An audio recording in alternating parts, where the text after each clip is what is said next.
Here's Australia, yes. And you might hear and see this truck behind us that has been in our shot for a bit of the morning.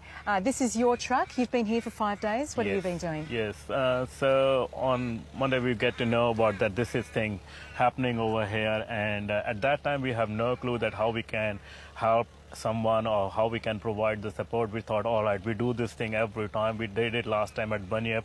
We are doing the free food van twice a week in southeast suburbs, Melbourne suburbs. So we just loaded up the food and we started towards the bush sites and bushfire sites. And on the way, we are trying to contact the authorities.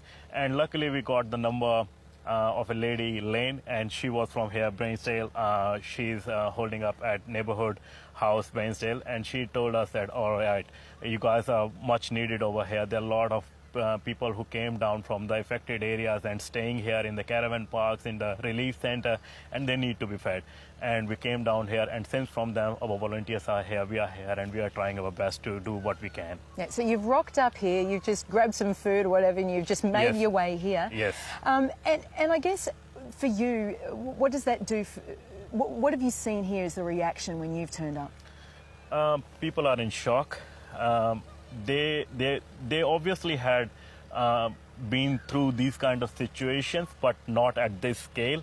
When we came down here, we realized that it's not just the food or just support they need, but they need support on the mental stress as well.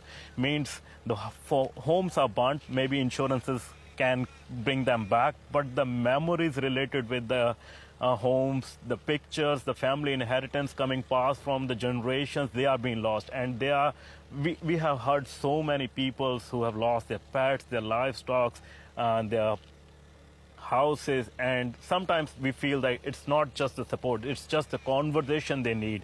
And it's really touching stories we have been across, and it's really heart-moving. So essentially you're offering them the food, but all this other stuff just comes Yes, out. Offering food actually breaking the barrier. They came down to us, they can speak, they think that, all right, here is the person whom I can chat with, and that relieves the mental stress as well.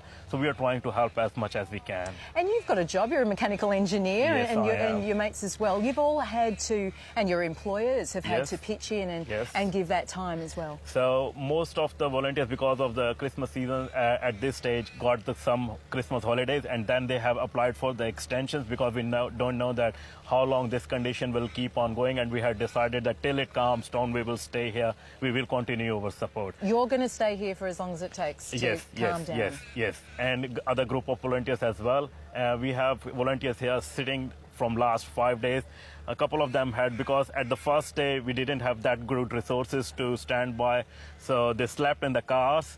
They prepared the food at the local areas and in the local houses, and they slept in the car, and they are here from the last 5 days. And now more and more volunteers are coming from the organization from the Melbourne. So yeah, it will keep on going. It will keep on going. And you can see how these things just attract more and more community involvement. I just saw before a lady turn up with some zucchinis that she had in her garden, and she said, well, these guys are going to use them, and brought them to you. Are you finding that more support from locals as well? Yeah, locals community is very helpful.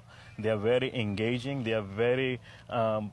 they're showing their emotions and their feelings in a way that, guys, you're doing a good job for us. But actually, we are humble to them that they have let us to support them in this time of crisis. We are actually thankful to them. This is the spirit, I believe. Oh, good on you, Jasmina Singh, and thank you very much. Obviously, I can see how other people are regarding, volunteers turning up here out of the goodness of your own heart. So Thanks a lot. Thank you. Thank you. So there you have it, Georgie.